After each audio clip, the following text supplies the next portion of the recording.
გორის მერობისთვის თვითმმართველობის არჩევნებში ქართული ოცნებიდან კონსტანტინე ბუზალაძე, ძლიერი საქართველოდან კი ნიკა დოლიაშვილი იბრძოლებს. კანდიდატები წინა საარჩევნო კამპანიაში უკვე ჩაერთვნენ. გორის მუნიციპალიტეტში ჯამში 6 პოლიტიკური პარტია მიიღებს მონაწილეობას.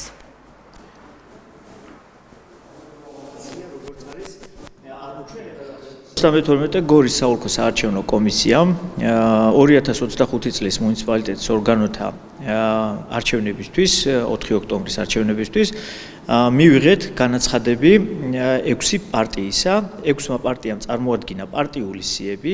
ამ 6 პარტიიდან 4 პარტიამ წარმოადგინა მაჟორიტარი კანდიდატები, ხოლო 2 პარტიამ ჩვენს ოლქში შემოიტანა საბუთები მერობის კანდიდატები. თან დაკავშირებით 4 როგორც თქვით უკვე აღნიშნეთ წარმოადგინა მაჟორიტარი კანდიდატები სხვადასხვა ადგილობრივ მაჟორიტარულ ოლქებში.